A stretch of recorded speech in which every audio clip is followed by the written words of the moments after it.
After skipping my own vacation to babysit my nieces for a week, I found a post my sister wrote. Thank God for real friends who are always there, unlike fake family.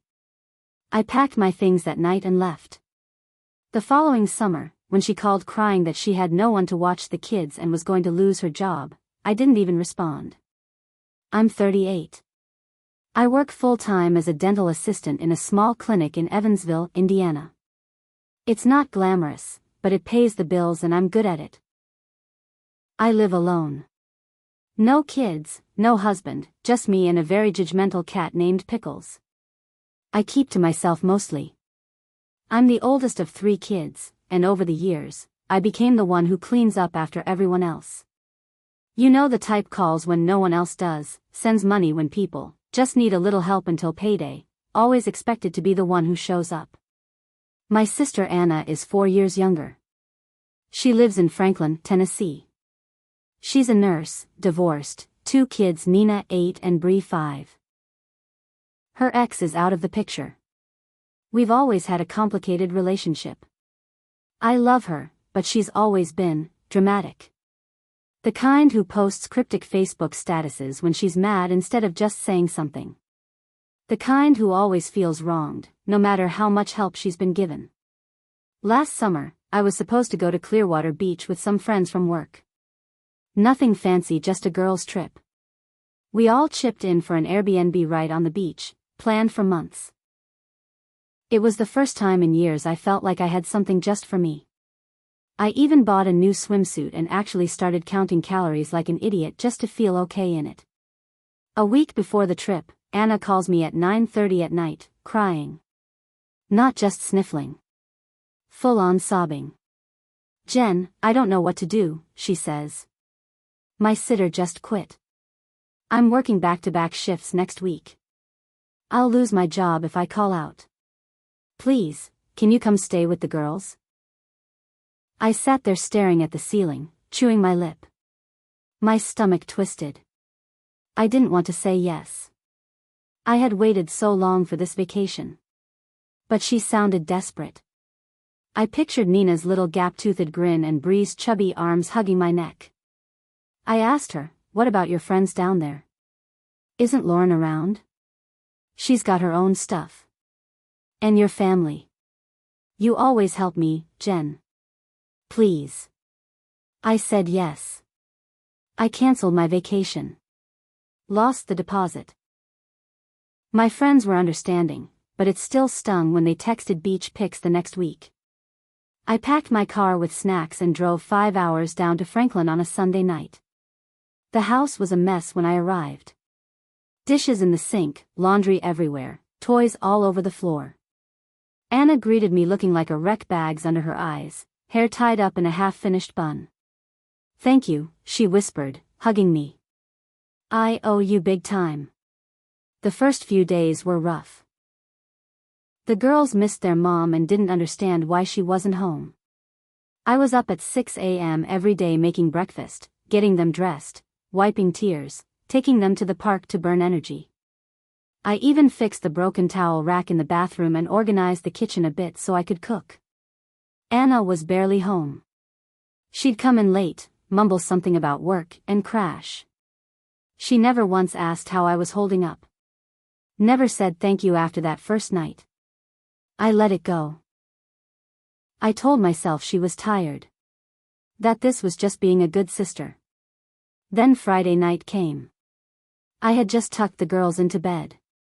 I was drained.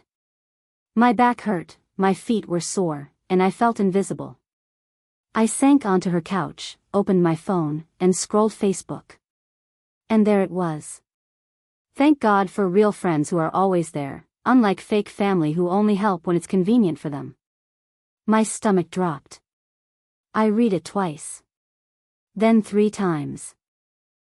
I just sat there, staring at those words like they'd been carved into my skin. Fake family? Was she serious? I hadn't said a word about how hard the week was. I hadn't complained once. I gave up something I needed, and this was what she thought of me? I didn't confront her. I didn't yell or make a scene. That's not me. I stood up, walked to the guest room, and quietly packed my things. I left the clean clothes folded in the drawer and took only what I came with.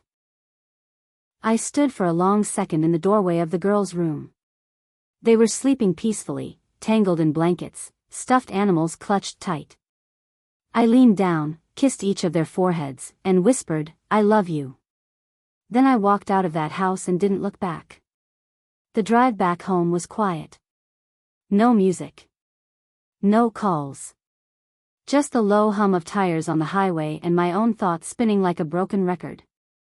By the time I got back to Evansville, it was almost 3 a.m. I didn't even go inside right away. I just sat in my driveway, staring at the glow of my porch light like it was supposed to mean something. She called the next morning. Twice. I didn't answer. Then came the texts. "Where did you go? Did something happen? Jen, seriously, I need to know if you're okay." I said nothing. By the third day, her tone changed. "If this is about that Facebook post, it wasn't even about you. You're overreacting." That was the only confirmation I needed. She knew it was about me. She just didn't think I'd actually walk out. Over the next few weeks, the messages kept coming. Some apologetic. Some angry. Some full of excuses. She blamed stress, said she didn't mean it, said I was being dramatic. I ignored them all. Then the phone calls started slowing down.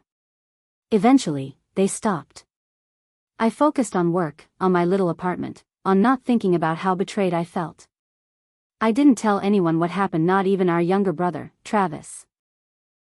He'd always been closer to Anna, and I wasn't in the mood to hear, "She didn't mean it," or, "That's just how she is." The rest of the summer passed quietly. Then, almost a year later, this past June, I got a voicemail. Her voice cracked before she even got through the first sentence. "Jen, please. I'm really in trouble this time." I sat in my kitchen, holding the phone in one hand, a cup of coffee in the other, just listening. My sitter bailed on me again. "I have no one. If I miss this next shift, I'm done. I'm already on probation from missing work last fall. Please. I know I messed up. I know I said things. But I need you. Please, Jen. You're the only one I can trust." I didn't cry. I didn't feel anything at all. I didn't answer. That night, she messaged me again. Just one sentence, "I'm going to lose everything." And still, I stayed quiet. I saw her post on Facebook 2 days later. It's always the ones you never expect. People who smile to your face but disappear when things get hard. Thanks for the life lesson. That post got 27 comments. Friends telling her to stay strong, that some people just aren't worth your energy. She liked every one of them. And once again, not a single word of accountability. No real apology. No mention of what I did for her, what I gave up, how I carried her through a week that nearly broke me. She called Travis too, I found out later. Said she didn't know why I was being so cold. Told him I was being selfish. He asked me about it, and I told him the truth. I even read him the post she wrote that night. He went quiet. Then he said, "Damn. I didn't know it was like that." I said, "It was. And I'm done." A week after that last message, I thought it was over. I figured she'd stop trying and finally get the message. But Anna doesn't stop. Not when she's desperate. So when I got home from work one Tuesday evening in July, I wasn't surprised to see her car parked in front of my building. She was sitting on the hood, sunglasses on, arms crossed like a teenager about to start a fight. My stomach dropped. I stood there for a moment, keys in hand, unsure what the hell to even say. But she stood up and walked straight toward me. "You're really gonna ignore me forever?" she asked, her voice low, tight. I kept my tone flat. "What are you doing here?" "I drove all the way up because you won't even answer a text." I thought maybe face to face would remind you that I'm still your sister. I shook my head and started walking to my door. You want to be reminded of family? Then maybe you shouldn't have posted what you did. That post wasn't even about you, she snapped. I turned on her. Don't lie to my face, Anna. You wrote that post while I was in your house taking care of your kids. After I gave up my trip. That was about me, and you know it. She didn't answer right away. Just looked down at her feet, then muttered, I was angry. I felt alone. No. You weren't alone. I was right there. Silence stretched between us for a few seconds. Then she said it, the line that made my blood run cold. You think you're better than me because you don't have kids or a hard life. I laughed. Not because it was funny, because it was pathetic. You think this is about who has it harder. I gave up something for you. Something I planned for almost a year. And the only thing you could do in return was trash me online. She started crying then, real tears, right there in the parking lot. I didn't know what else to do. I'm drowning, Jen. I'm really trying. I needed someone. You needed someone, I repeated. And when you had someone, you called them fake. She didn't have anything to say to that. I didn't invite her in. I didn't even offer her water. I let her stand there and cry. I didn't yell. I didn't comfort her. I just stood still, holding my keys. She finally turned and walked back to her car. I hope you never need anything from me, she said before slamming the door and driving off. I watched her go, heart pounding, and for the first time in a long time. I felt clear. But it wasn't the last I heard from her. A month later, I got a knock on the door. It was a woman I didn't recognize, mid-30s, tired eyes, holding a piece of paper. Are you Jennifer Marks? She asked. Yes. I'm from CPS. We received an anonymous report about neglect involving your sister's children. You're listed as the emergency family contact. I stared at her, speechless. What kind of neglect? I finally asked. We can't share details yet, but we're required to do a wellness check. If something happens and the kids need placement, would you be willing to take them in? My throat went dry. I hadn't spoken to Anna in nearly 2 months. I didn't even know what was going on in her life anymore. I nodded slowly. If it comes to that, yes. She handed me a card and left. That night, I sat in my kitchen, staring at the card like it was a live grenade. What the hell was going on down there? 2 days later, Travis called. Did CPS talk to you? He asked. Yeah. What the hell is going on? He sighed into the phone. Anna's been a mess. Missing work, leaving the kids with random neighbors. One of Nina's teachers reported her. Said Bree came to school with bruises, nothing major, but enough to raise concern. I felt my stomach twist. Do you think she's hurting them? I don't know. But she's not okay, Jen. She's unraveling. I spent that whole night on the couch, thinking. Remembering the girls' laughter, the way Nina clung to me at bedtime, how Bree liked to fall asleep with her foot touching my leg just to make sure I was still there. They didn't deserve this. None of it. But here's the thing. Even knowing all that, I didn't call Anna. I didn't reach out. I waited. And sure enough, the next week, CPS called again. They said they were removing the girls temporarily while they investigated further. Said Anna wasn't complying with the case plan. They asked if I could take them in. I agreed.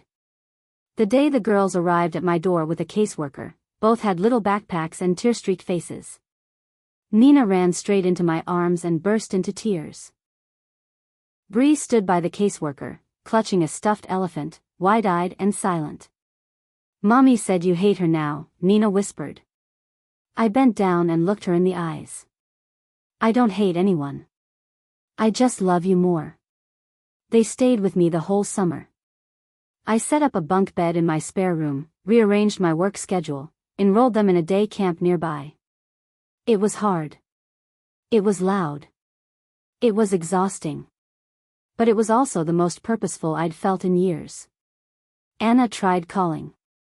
A lot. I didn't answer. She sent letters, some begging, some angry, some confusing. She told CPS I had manipulated the system, that I wanted to steal her kids. She even showed up at my door once, yelling on the sidewalk until a neighbor threatened to call the police. The truth was, I didn't want to raise her children. I wanted her to get her act together and be a mother. But I also wasn't going to let them suffer while she spiraled.